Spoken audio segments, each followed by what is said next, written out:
After 100 hours of shows this offseason, this is the episode you've all been waiting for.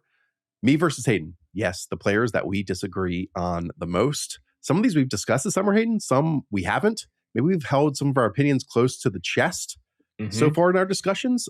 This is a good one each and every year. Yeah, this is going to be a great show. Some of these names, it's just like we're on the total opposite sides, and sometimes we're both kind of on the same side, but one of them just takes it to the extreme, which I like to hear as well. Yeah. Before we get going, leave in the comments down below who you think we're going to talk about. Pause this video, do that, because I know so many of you watch these episodes that you can tell I'm on this side, Hayden's on this side, and vice versa for certain points. And let us know, some of your flag plant players this draft season as well. Okay, we'll kick things off with a name that I wouldn't have expected us to be on this opposite ends of, but here we are. Kyren Williams leads off this conversation. Hayden, you are 34th overall. I'm 26th, by the way. You can find our rankings in the description down below, both half PPR and full over on Yahoo. It's all free to all of you. Hey, and I guess you should go first here. Give me your overall thoughts here on Kyren Williams and why we might be different. In the final 4 games of the year, including the NFL playoffs, Kyren Williams played between 50 and 63% of the snaps. In the game that they got eliminated, he was at 50% of the snaps, a near coin flip here. Keep in mind that most of his games when he was the locked-in top 5, top 10 fantasy running back, he was at 85%. What happens is Blake Corum just starts offering something that the Rams really appreciate, and we just have to wonder how good the Rams are going to be. Obviously, they're going to be good, but last year, they were number 1 in points per game, yards per game, and success rate last year. It was one of the highest success rate rushing offenses of the decade. And even with that, he was kind of where he is in ADP, RB8, RB12 usage in half PPR. In previous seasons, he would have been in the mix for an RB3 type of finish. So I'm expecting the Rams to still be very good, but maybe not be quite as good as they were last season. They have a left tackle possibly can get suspended. They're just it's a kind of a fragile team, one that we expect to go all the way. And I don't think that the Blake Corum stuff is going away. It's probably going to be 60-40 somewhere in that range, but I'm just looking at the last 4 games of the season when they're trying to win the Super Bowl. And that was a drive for drive rotation. That's okay when you average 30 points per game. If we're averaging 25, 26 points per game, that's where I think he gets a little bit trickier inside the top 25. Interesting. You cited the last 4 games of the season. Obviously, 3 of those were wins. 1 of them was a loss, a very close one, a narrow one. Overall, though, Kyren Williams has played 75% of the snaps when the Rams have been tied or trailing compared to Blake Corum's 24.4%.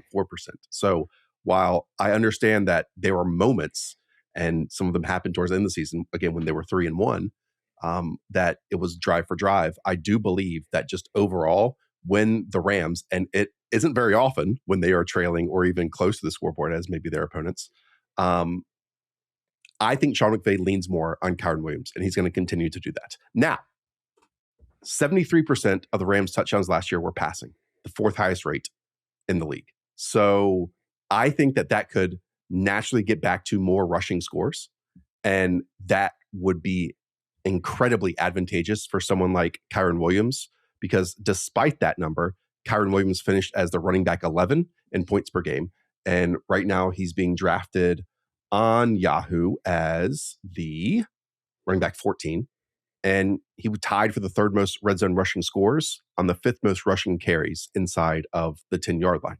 So they can, and once again, they're projected for the most points in the league. If they do that again, great. If they still pass for a lot of touchdowns, he is still getting a lot of work in these high value touch areas that lead to fantasy points. If they're a little bit worse, and I think that might mean fewer passing scores, then I still think this rushing aspect and a short yardage aspect has been so beneficial to Kyren Williams over the last 3 seasons that I just love to take the lead back. And I think he is the lead back on one of the highest projected offenses in the league.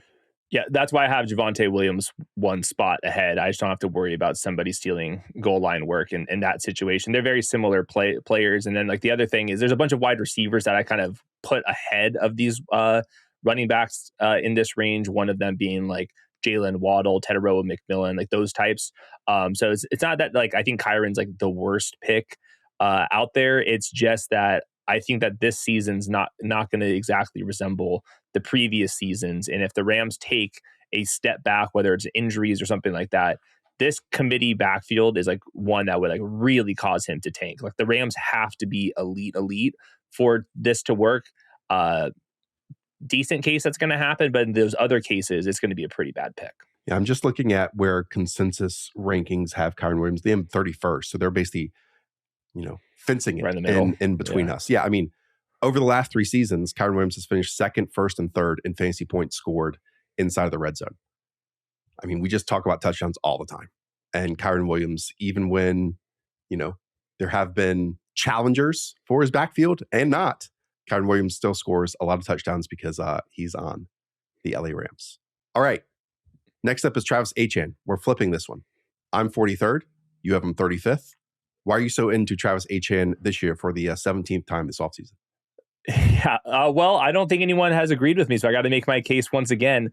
I think it's the best environment he's ever been in terms of neutral pace. They're going to be number 1, number 2, just how they were this last season. That's something that Kellen Moore always has. And the offensive line, I would say, is average to good.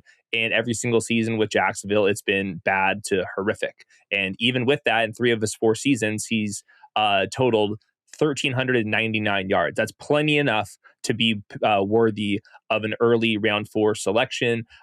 Alvin Kamara is injured. I don't think Alvin Kamara is very good. They gave him a lot of money to replace Alvin Kamara. They didn't know if he was even going to be a part of the team. The backups behind him are completely unproven players. They want him to be explosive type of player, and I think that he has the juice to do that behind an offensive line that's going to be better than it ever was before. And then even last year, he was the RB11 on RB14 usage, and that was with a committee. Like he was getting cut into 2 different ways, and he was still an effective player.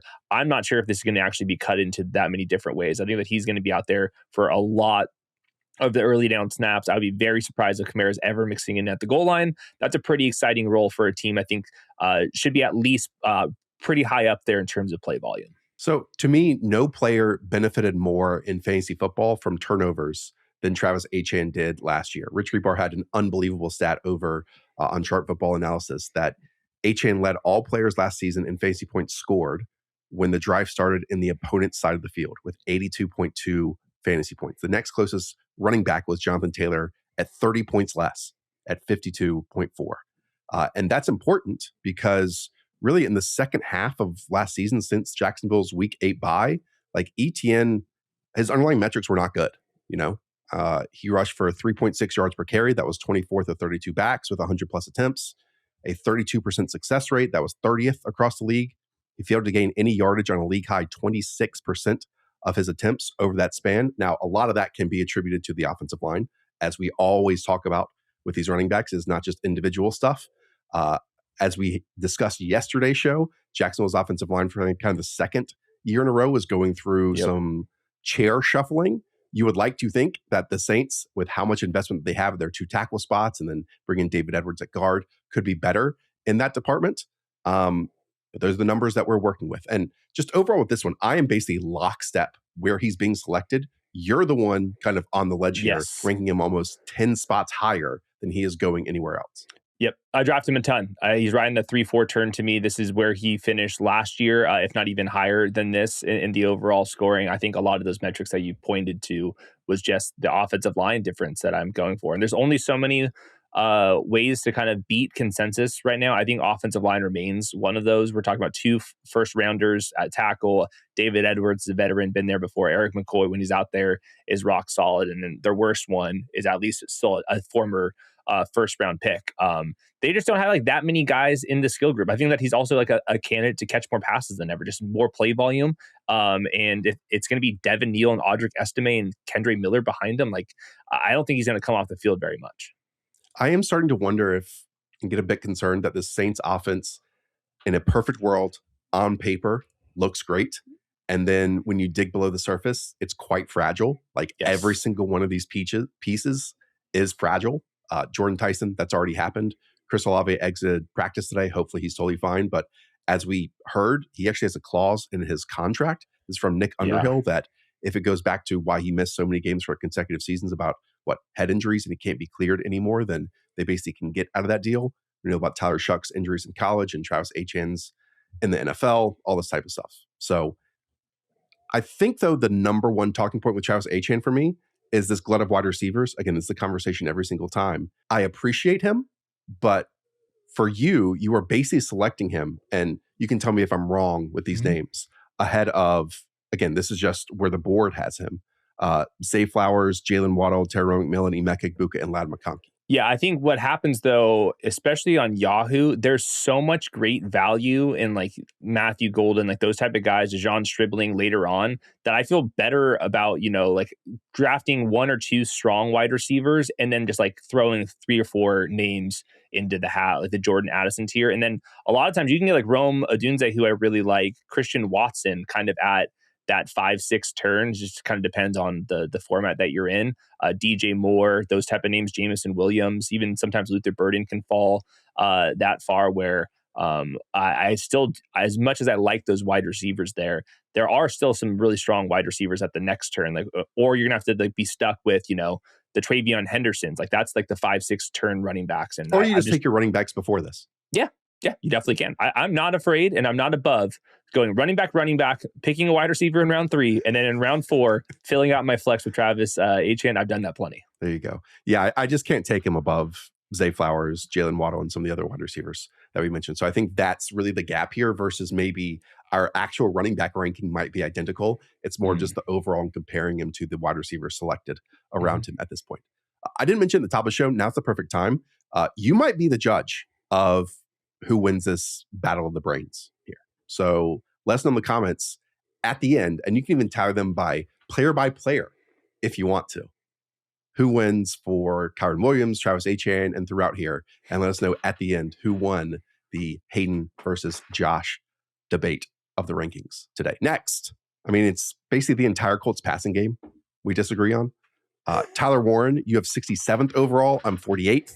Alec Pierce, Hayden, you're 113. I'm 84th. Daniel Jones, even 197 for you. I'm 133rd. So where should we begin? Tyler Warren or Alec Pierce, or what should we do here? Well, I'm going to win the Alec Pierce stuff. So let's start with Tyler Warren, because that'll be actually an interesting debate here. I'm factoring in the Keenan Allen stuff as a direct threat to Tyler Warren. Tyler Warren's dealing with this groin injury. Obviously, that matters to some degree. I'm assuming he's going to be out there, but that's something that can always linger. There can be a setback. In a perfect world, the Tyler Warren stuff is underneath dink and dunk all the way down the football field. I'm not sure if the Colts are going to be quite as great this year, just looking at all of these injuries. Josh Downs, Alec Pierce, Tyler Warren, Daniel Jones coming off injury. That's a lot when you're already losing Michael Pittman. So I'm not sure if this Colts offense is going to be that amazing. I think Tyler Warren is a fine manufactured touch player. I don't think he's like Mr. Isolation route runner. I think he's fine at that, but this is a pretty big difference between Colson Loveland and Tyler Warren in that degree. So I'm just a little bit nervous about the floor of the entire offense. And I'm also nervous that Keenan Allen does a lot of the stuff that Tyler Warren does. And Keenan Allen has been just snatching souls for the last couple of years against guys that we draft in this territory. And I just think in general, some of the mid-round, late-round tight ends, I think are starting to look a little bit better, where at one point I was like, you got to get a top 8 guy. Now that we have some better names at like the tight end 10 to tight end 15, I do think you can punt this position off and redraft and play the matchups if you want to. So the number one scoring offense from weeks 1 through 13 last year makes you concerned that there's no floor for this offense this year? Last year or this upcoming year? Well, last year they were. That was the number one scoring offense with 30 points per game. 30 points per game. 6 injuries ago. Fair, but that doesn't mean that they're going to go from like the number one scoring offense down to the 24th scoring offense. There's that's what happened when they got room. When they got injured. They were like the 24th offense. Well, this is all kind of tied also to Daniel Jones, who by literally every single account, either Robert Mays going there, the beat writers, everyone, they're saying that overwhelming positivity, that he's in good shape, that he is good to go, and they are doing everything basically that they did last year. And so to me, like that is the start of where everything goes from here. And with the Keenan Allen taking away from Tyler Warren, I think a large portion of that, if this team's going to still run some 12 personnel and he's going to come in 11 personnel stuff, is the third downs. Well, Tyler Warren, 49 of his targets last year on first down last year, 39 were on second down, and then just 24 on third and fourth down. of last year. So like weeks 1 through 13, again, when Daniel Jones was healthy last year, 10.7 points per game. That was a tight end 6. And that was only on 4 touchdowns all season long, catching 1 rushing score. So like, to me, it's very easy how this goes up to the next level where he's a top 4 scoring tight end. It's going from 5 total touchdowns to 8 touchdowns or 9 touchdowns or 10 touchdowns. And I think that's important because like he led this team in targets already as a rookie. And it was very clear when you go back and watch this team that Shane Steichen absolutely loves to dial it up with him. It was split flow action. It was play action. It was boots. He's the best screen guy on the team too. So I think Shane Steichen's going to continue that. And then he had 112 targets. Pittman had 111. The next closest was about 85. I don't think that the gap is really going to change that much. And I think Tyler Warren is like still going to lead this team in receiving. And I think they're just, maybe not going to be a top 5 scoring offense, but 15th, great. I'm still going to roll with Tyler Warren as the tight end 4 and the 48th overall player this year. Yeah, I just think there's too many good wide receivers and running backs in that range. And then to me, versus like Jalen Hurts or you name one of the elite or not the totally elite quarterbacks, but like one of those like mid-range quarterbacks, I would rather stack up my quarterback with one of those wide receivers than go with Tyler Warren. I think he's a good player. I'm not sure if he has like, I'm literally going to be like one of the guys that you need type of talent. I think that he's one tier below that. I'm just not sure that the volume's ever going to get there with that. It's going to be a pretty balanced offense as always, especially in the red zone. I think part of those red zone numbers, just because you have Jonathan Taylor out there, like you don't need to be throwing the ball too much. So there's just too many other tight end names that I feel comfortable with. At one point I was kind of with you, but kind of as we learn more and more about the Colts, I'm just starting to get a little bit nervous. See, for me, he's like in the perfect spot behind your Emeka Egbuka's, Lad McConkey's, Garrett Wilson's, and DeAndre Swift's, and then ahead of Dave Montgomery, Quinshon Judkins, Terry McLaurin, Devontae Adams, all that area. Like that is a, void in a draft where I think it's a clear tier break in I want all these players, and then I'm skeptical about all the others. And I would put him right at that group. Yeah, I mean, right now in Yahoo, ADP wise, Garrett Wilson goes right after Tyler Warren. I think that's insane. Well, okay, to me. but you're much later than that though on him. So like, I think you can easily say, okay, if Garrett Wilson's off the board, then you're still taking, a bunch of the other players after Tyler Warren ahead of him. Mm-hmm. Yeah, I mean, I think Terry McLaurin, Quinshon Judkins, I think Bucky Irving, Devontae Adams. Like, there's still a lot of names I think just have a higher fantasy point a season available to them. And there's just been too many other tight ends that are kind of rising up my rankings because of injuries elsewhere that I'm starting to get a little bit more comfortable with that rather than waiting too long. Yeah, I mean, 19 red zone targets last year as a rookie. That's 11th most of any wide receiver or tight end across the league. And now he doesn't have Michael Pittman on top of it. And I hear you as like maybe, I mean, I'm never going to say that he is the isolated route runner of Colston Loveland. He did have a sick-ass rep of one-on-one against Patrick Surtain and just bodied him and demolished him and won that. I think he's fearless. I think he's strong. I think he absorbs contact. I think he wants to be the hammer on every single time he has the football. And he was tight end 3 in route participation last year. So again, the pathway is so easy for me to see how he's not the tight end 6 again. It's by scoring more than 5 touchdowns. And I think he's going to score more than 5 touchdowns this year, 7, 8, 9 on top of that. And I guess the crux of the whole thing is I'm actually way more optimistic than seemingly everybody on Daniel Jones and Shane Steichen getting this back to, again, I'm not saying they have to be 30 points per game, but if they're down to 24 points per game, I mean, hey, we're rolling here. And then like even Alec Pierce, it's interesting. Whenever I post about him online, it is met with, a lot of pessimism out there, except for Colts fans who like closely follow this team. And they all firmly believe that he is going to be ready for week 1. We got the report today that he's, quote, hopeful to return to practice this week. Now, obviously, anytime that you see him walking on the sideline, especially with Josh Downs right now, it does not look great. Both are limping. But there's like this area of wide receivers where it's just like, okay, I can make the case here or there for them. And with Alec Pierce, when he's on the field, I know this is a very long season and I understand he's coming back from a major injury, but at some point I'm like, I'd rather take the shot on Alec Pierce knowing what we know versus these unknowns that I I haven't seen do it to the same degree that Alec Pierce has done it. And that's why I have him at 84th overall. Yeah, I'm just waiting for him to walk in a straight line. Like that's kind of the threshold I'm looking for. It just seems to be like the same exact limp. And like when he's signing autographs, he's limping there. He's walking next to Josh Downs, who is also not walking in a straight line, to your point there. And maybe this is how Tyler Warren can get home, where he's literally the last remaining body and they have to give him the rock a ton. But it just seems like his like knee and ankle is buckling when I sit there and watch him walk. And if I knew that I was being filmed every single time I would walk, I would try my hardest to walk normal. And it seems like we haven't cleared that threshold yet. And I think just time's ticking.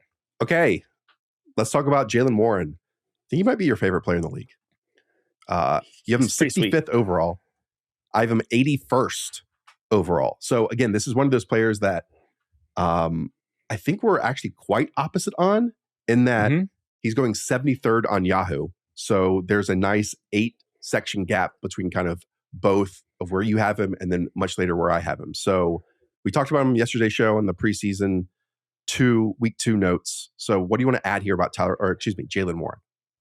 Is the RB20 on RB22 usage last season. The Steelers were 4th in running back usage as a team because, you know, his teammate was the MVP and caught 1 million passes. And that's what Jaylen Warren could do with Aaron Rodgers this year. I don't think that Rico Dowdle is ever going to be a threat for 50 plus receptions. He was always like the change of pace, kind of like hammer type with Mike McCarthy. And in general, the McCarthy offenses want to be a little bit more pass heavy than run heavy. I think that he fits the bill. And then I always have thought that Jaylen Warren is just a really good player in general. I think he's good in pass protection. I think he runs really hard for his size. He's 5'8", 215. There's a lot of running backs that have had awesome seasons kind of in that ballpark. He can catch the ball cleanly. And I think that he's not, I think he's going to probably split the goal line work with Rico Dowdle while catching a lot more passes than Rico Dowdle. So he's one of these running backs where I'm looking at the offensive line. It looks pretty solid to me. I think that Aaron Rodgers is kind of like pigeonholed into an offense that's going to have to be using their running backs quite a bit here. And there's enough talent on offense in general for this team to be hopefully close to league average on offense. So this is more just watching Jaylen Warren, and finally we have like a season where it seems like they're going to like really lean on him. And I think that Rico Dowdle is going to be like a 4-minute bruiser type, but the actual featured back will be Jaylen Warren. For someone who loves touchdowns as much as you do, I'm surprised you like Jaylen Warren this much, because for his career, Jaylen Warren has converted 6 of 30 goal-to-go runs for touchdowns. That's 20%. If you look at inside the 10-yard line, his rate is way worse than someone like Rico Dowdle's, for example. So, you know, recently we've had either local writers or national people, Mike DeFabo, Mike Vecchiano, say they expect Rico Dowdle to be the leader in this running back committee. Now, they might be extrapolating based on, you know, Rico Dowdle's relationship with Mike McCarthy when he did have over, 12 or 1,100 total yards together. But I guess I get to the point with Jaylen Warren is he better catch a whole bunch of passes. Can he do it to the same level that Kenny Gainwell did last year, who was like a legit downfield player? Are they going to use someone in that way when, they added Michael Pittman this year? Probably not. But at the same time, obviously, we talked about the great Gretsch stat that he posted that 6 running backs got 85 targets last season. 5 are going the top 2 rounds. The 6 was Kenny Gainwell. We know that Aaron Rodgers always incorporates his running backs and stuff. But I'm just looking at touchdowns, and Jaylen Warren hasn't scored a whole bunch of those inside the 20, inside the 10. And if that is like the real, I think, delineation in these 6th, 7th, 8th round running backs, I'm not sure he's going to have it, but he will have passing volume, obviously, to hopefully make up for it. I think just from when he was drafted by the Steelers versus what their offensive line is now, I think it's just a lot better. I mean, they have like 2 first rounders that they can plug in at tackle at any point or kick them inside. Troy Fatano, Zach Frazier, those guys are really good players. And then they've been able to develop a bunch of these other types out there. Plus you have Darnell Washington kind of clearing lanes. So I think it's a function of mostly like Aaron Rodgers. I think they have to get these running backs involved. And I would just bet on the Steelers offensive line paving the way for these touches. And plus, just Rico Dowdle types, like at a certain point, the changing veteran grinder type, these guys like fall off a cliff sometimes. And if that happens, I would not be that surprised. I'm going to use the same logic that you previously used as well, where Parker Washington is going 3 spots after Jaylen Warren, and I'm going to take Parker Washington 100 times ahead of Jaylen Warren. Yeah. I have not been in too many drafts where that's the decision. Like all the drafts I'm in, Parker Washington's long gone, but maybe send me an invite. Next is Mike Evans. And actually, we're going to talk about some other 49ers here because it's interesting. You're ahead of me on Mike Evans, and I'm ahead of you on Brock Purdy and George Kittle. And I don't know how that logic makes sense, but let's try to figure it out. Okay. I also don't think we've talked about Mike Evans one time this summer. So let's do it because I actually think it's an extremely important conversation.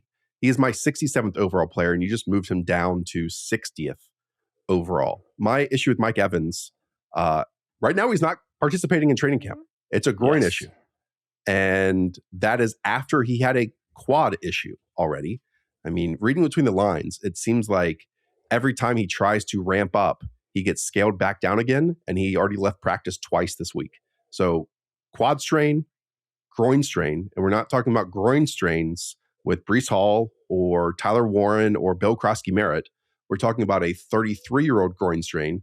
And Hayden, we also haven't even discussed the hamstring that has kept him out for about 4 straight seasons for multiple games in each of those years. So to me, we know that Mike Evans is a Hall of Fame talent. I would have loved a 27-year-old Mike Evans to be a part of a Kyle Shanahan offense, but we get a 33-year-old version of it that has barely touched the field this year. And that is highly, highly concerning for me for also a player that, I mean, I think we can expect him to miss a handful of games because he has done that almost each of the last few seasons. There's also a stint where he had his foot and ankle wrapped and he wasn't able to practice on that as well. So it's like literally his entire lower half here. Plus he had the collarbone injury from last year. So yeah, he's one. If he stays healthy, he's gonna be pretty sweet. But even then, I do wonder if they're going to like make him not an every down player, if they're gonna try to keep him healthy for parts of the season. Deshaun Stribling, your guy George Kittle coming back, CMC.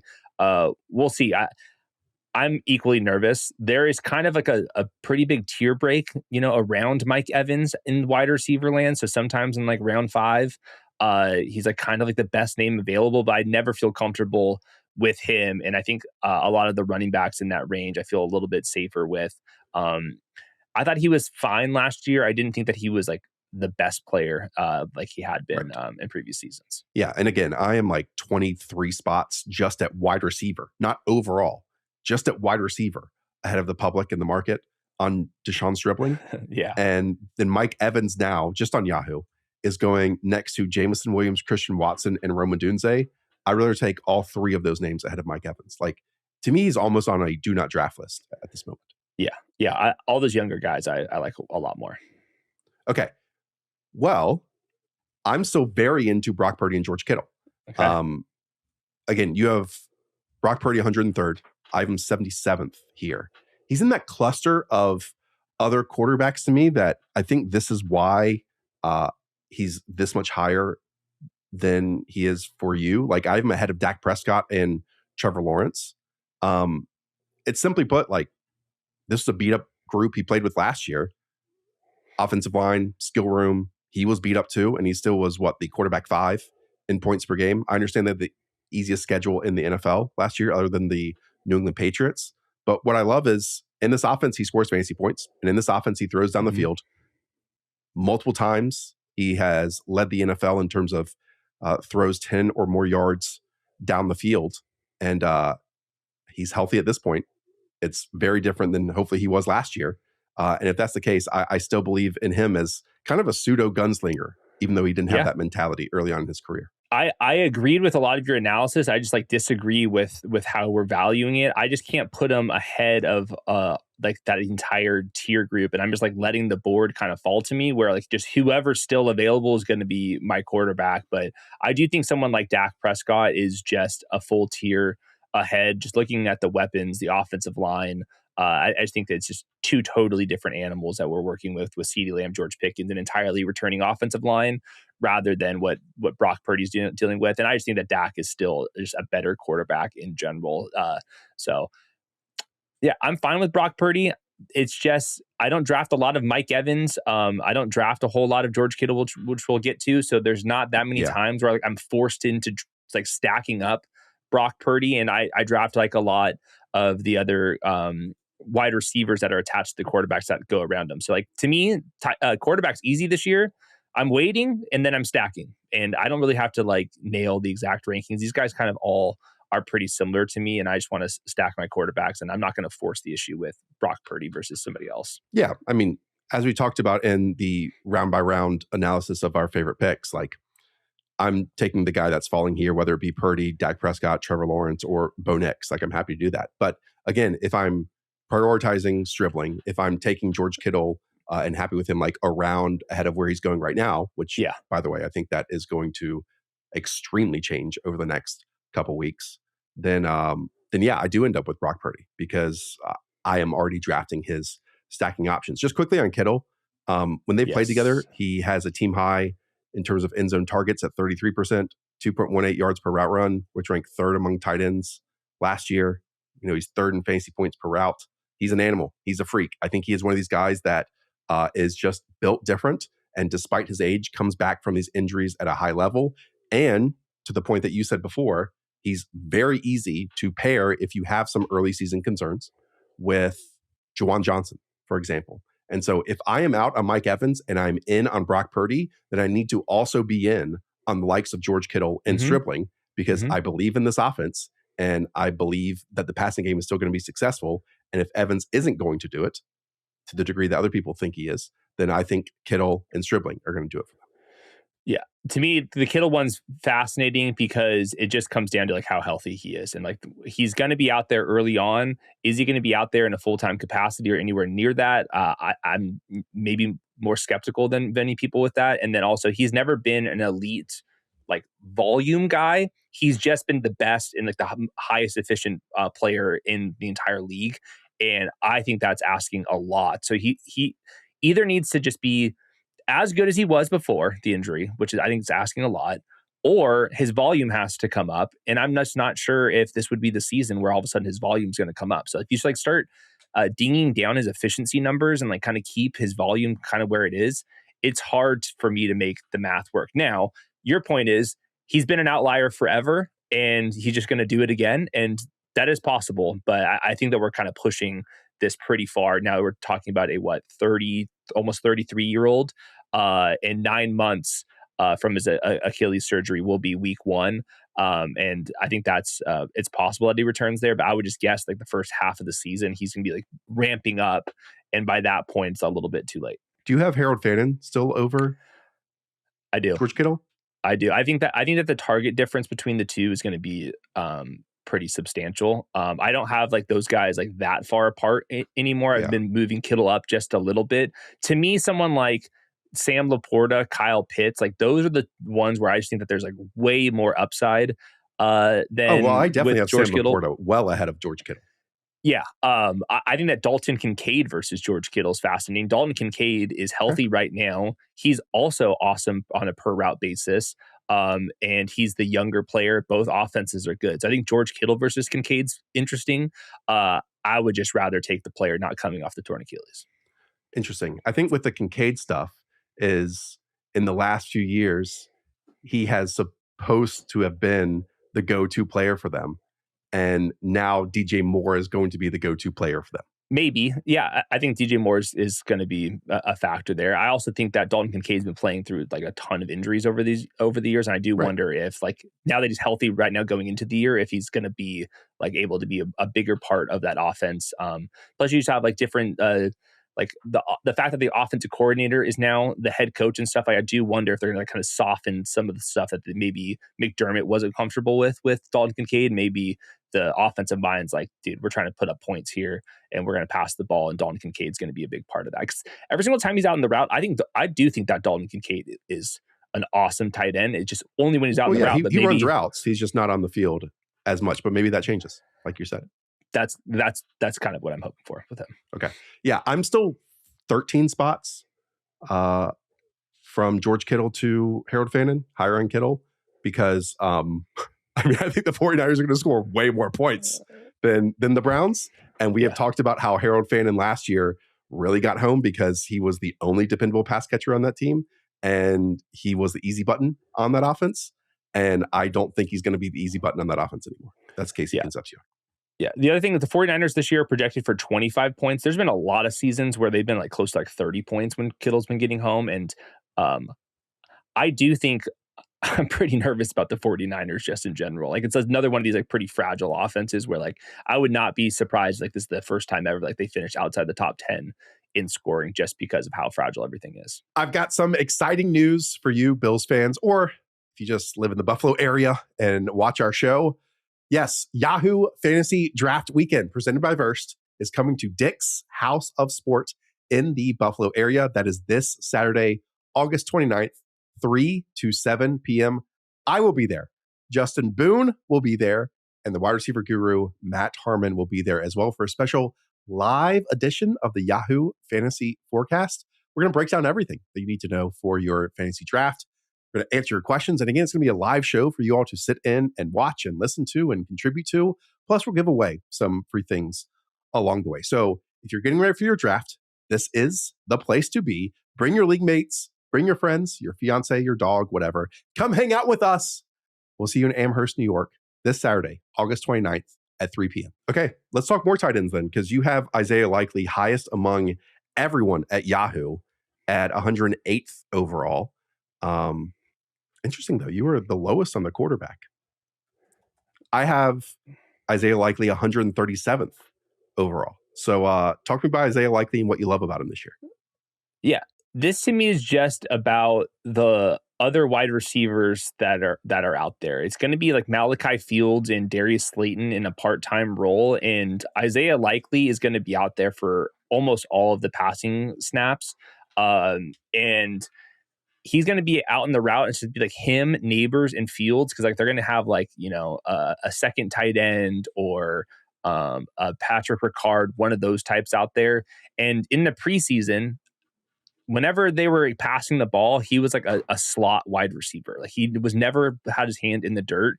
And I just think the Giants are going to have some games where they're going to have to pass the ball late, and they paid him a lot of money, and there's some familiarity with this, and he's been so dominant in training camp that I'm willing to like somewhat ignore the preseason week 1 usage from him, which was I think moderately concerning, and just look around the room here and like NFL offenses still pass the ball a lot, and I'm not going to pencil in Malachi Fields and Darius Slayton for more than a couple catches per game, and they signed Isaiah Likely for that reason. So. I know some are a lot higher than I am with Isaiah Likely. I still think this is a pretty rock solid price for him. Yeah, I think we agree that he's going to probably be the second leading receiver on the Giants. I'm just concerned at how valuable that's going to be on a team that has told us all offseason they're going to run. And I don't want to kind of overestimate how much of a fantasy impact or an impact overall that the second leading pass catcher on the Giants is going to be. Like Travis Kelce last year was a full-time player. I even think Travis Kelce in his current form still is a better player than Isaiah Likely was. He was playing for Matt Nagy last year, and Travis Kelce finished with like 9.1 fantasy points. I think Isaiah Likely's going to play fewer snaps than Travis Kelce did last year, and I'm kind of just not in the business of really recommending part-time tight ends. So this team has Theo Johnson. They have Chris Manhertz. They have Patrick Ricard. They have Isaiah Likely. So yes, when they have Likely and another tight end on the field, that will mean good things for Isaiah Likely because, again, he's the second best pass catcher out there. I also think there's going to be a number of snaps where he's not on the field and they can run and pass in those situations. So I kind of wonder if we even get like a Kyle Pitts rookie season from him in a way, where it's like, oh, we get 1,000 yards, but then he's also the tight end 10 because he doesn't score touchdowns, or he has fewer yards and maybe he scores 1 or 2 extra touchdowns than that. I guess I'm concerned overall of how valuable this Giants' second best pass catcher is going to be in the grand scheme of things when we look back on the season. If he gets 1,000 yards, but that's a W. That I'm not expecting even that. That would be amazing. Other thing, Theo Johnson left practice yesterday. Apparently he threw his helmet, ripped his gloves off, and then had to be pushed away with trainers. So we'll see. So we're getting to the point of the calendar where there's some of these mystery injuries, which I have no idea what it's going to be about. But the second we start losing a blocking tight end, then they're just going to have to be out there for all the snaps. And at that point, the number 2 target that would be playing in a really, really heavy role, I think is too good to ignore. Again, the team that has told us over and over and over again that they're going to run the football, I'm just not exactly sure how big of a deal their second best pass catcher is going to be. Yeah, I have him as the tight end 12. So to me, right. This is just the part of the draft where the Yahoo ADPs normalize. I'm still trying to figure out why every tight end on Yahoo goes 2 or 3 rounds, sometimes even more than that, earlier than anywhere else. So it's always just shocking to me to get into the Yahoo draft and then all the players I'm used to drafting in the 8th and 9th round are now 5th round picks. I'm what am I supposed to do with that? Right. Just overall though, I have it Juwan Johnson, then Dallas Goedert, then Andrew Strange, Jake Ferguson, and then Isaiah Likely. So he's in that same tier, the last 4 names I just mentioned, but all those guys are full-time players compared to Isaiah Likely. And that's why he's at the end of the group for me. Yeah. He's just more the mystery box. There's a chance that he can kind of get out of that tight end 2 upside kind of tier where he could just be such a big part of the pass game because they I really would argue though that all those guys have already escaped the tight end 2 mystery box for stretches previously of their season. Yeah, I think those are a lot of older players, and I think Isaiah Likely is in the prime of his career. Okay, next is Xavier Worthy. I have him 139th. You have him 113th. Talk to me. Why are you into Xavier Worthy in the year of 2026? Well, I just have not watched Rashid Rice, run without a limp. Xavier Worthy's coming back from practice, but that was a more mild shoulder injury rather than, he wasn't rehabbing his knee in jail, for example. So I just feel better about Xavier Worthy coming back to the practice field rather than Rashid Rice. I've just noticed the Chiefs' offense, both in the training camp reports and then what they've shown in preseason.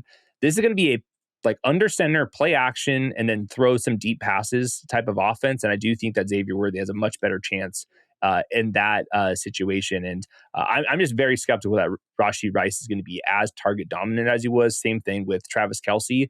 And if you're looking around that tier, there's a lot of wide receivers that are on pretty bad offenses around him, and I think that Xavier Worthy, he's at least attached to an offense that's always going to be top 10 or just about top 10. So we'll see. Year 3, lots riding on him. This entire last season, if you wanted to, you can press the ignore button because they were forcing him into a role that they did not want him to be in because of the injury.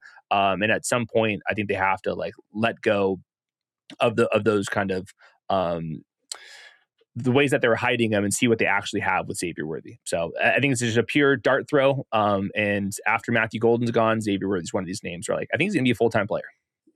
I think he has proven he's quite a bad downfield wide receiver in the NFL. And he's a 9-yard underneath wide receiver so far in his career. I mean, he's caught 4 of 16 20-plus yard targets last year, 7 of 21 the year before that. I mean, he was 4 of 13 the intermediate section, again, back in 2024. I think there are some physical limitations to him where these NFL corners just don't allow him to play fast. They force him to play at their speed, and you need to be, more than speed to be a vertical pass catcher down the field. He has 3 games of reaching 80 yards receiving, over 34 in his career so far. And then, the Ercolano stat.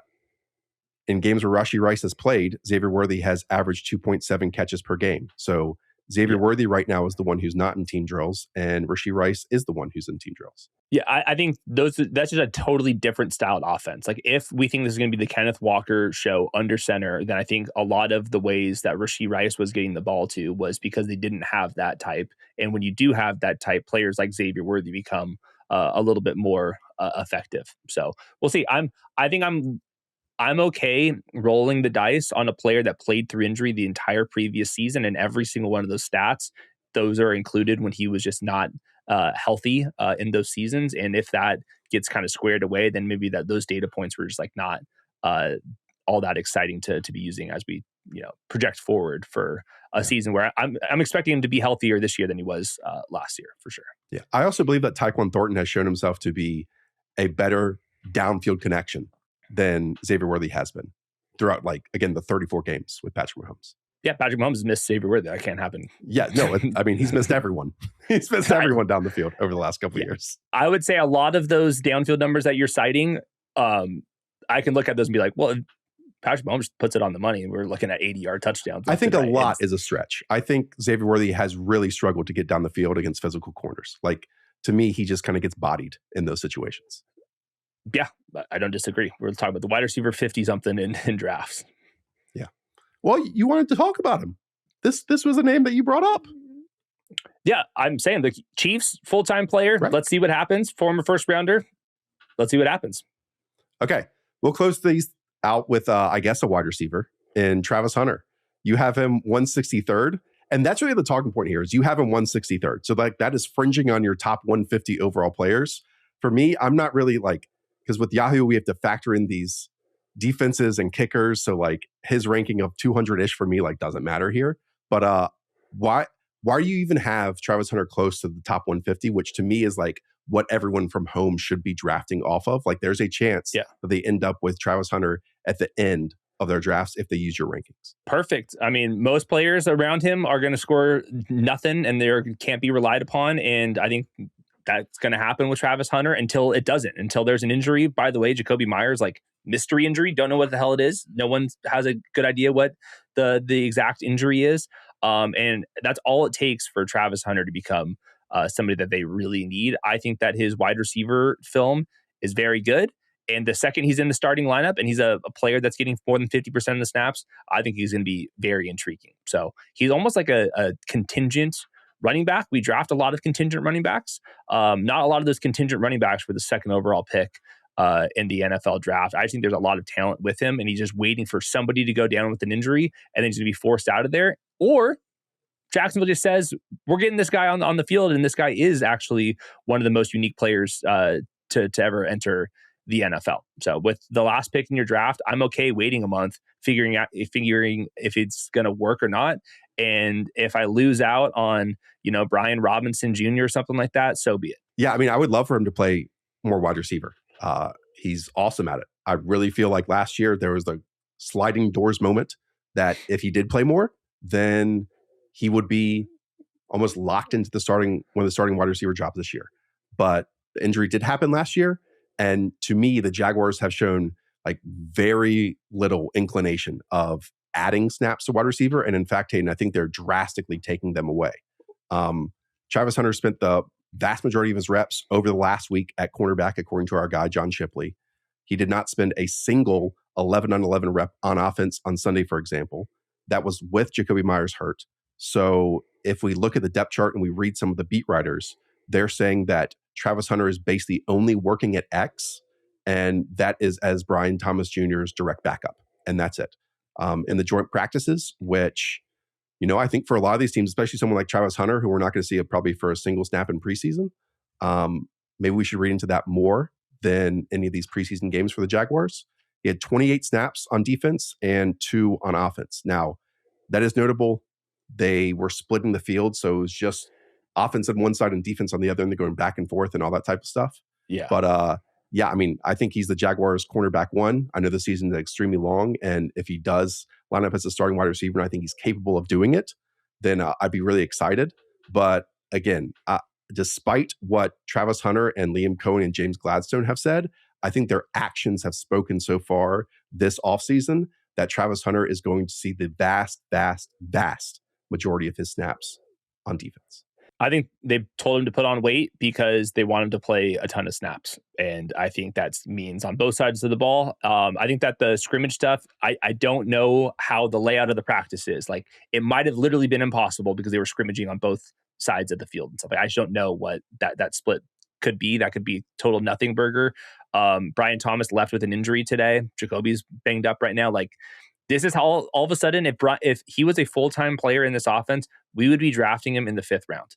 And like, we're not that far away from that happening, because one of any of the 3 wide receivers going down in front of him would unlock the potential for him to get out there. And then there's also just the potential for him to play both sides of the ball. And that's it. And he'd be a totally unique player if that happens. But I agree with you. Season is long, and that's why I want to hold on to Travis Hunter with my last pick. I think he's going to be tough to hang on to if he's not playing wide receiver in week 1 or week 2 or week 3 at the end of your bench. And like, we have these waivers and everything of players that are showing out and all that type of stuff. So to me, he's kind of a tough pick to hang on to that you do make in your final round.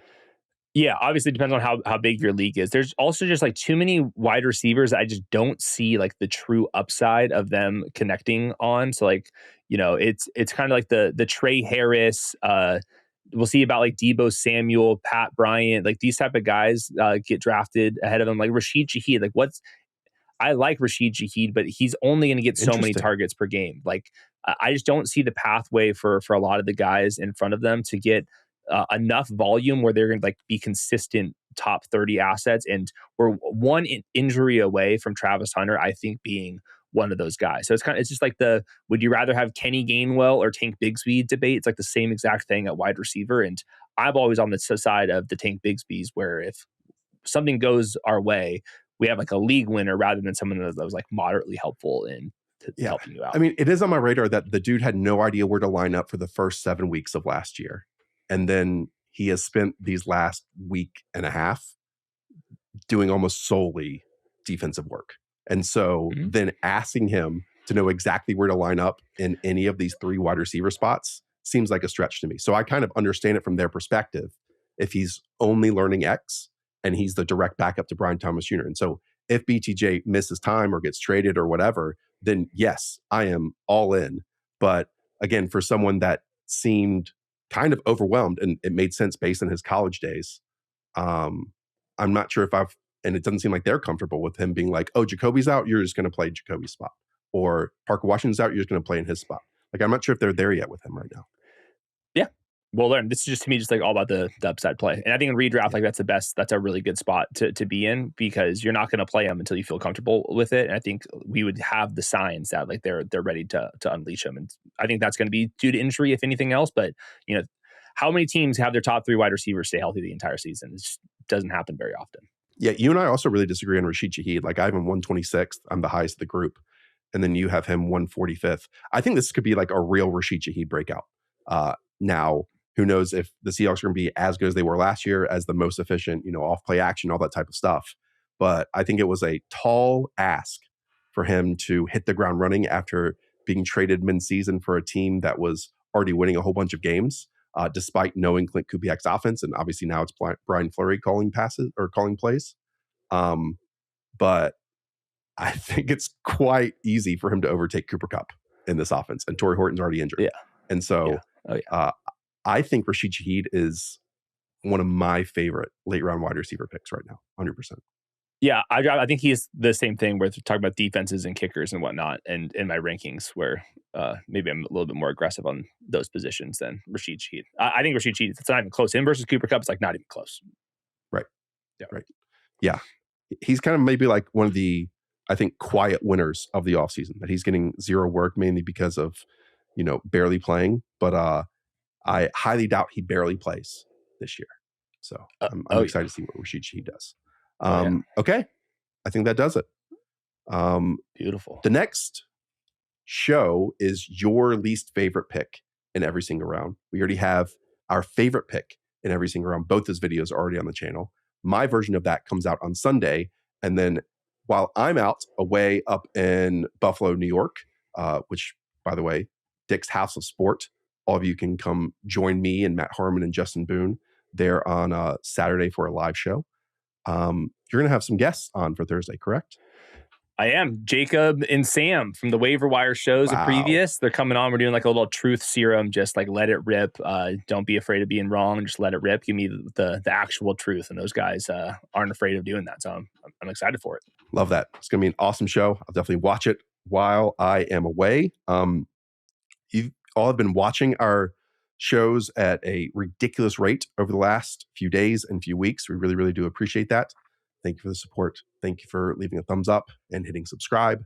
And shout out to Moshe and Weaves behind the scenes for keeping this thing rolling. And as always, you can check out our rankings in the description down below. If you want to, Hayden, we also have the Ultra Playbook available via Yahoo Plus. I mean, that is 150 plus pages of, NFL, fantasy football goodness to really get you prepared. And it's not just NFL. They also have college fantasy football and basically every other sport. So that is the Ultra Playbook over on Yahoo Plus. Thanks for watching. We'll see you next time.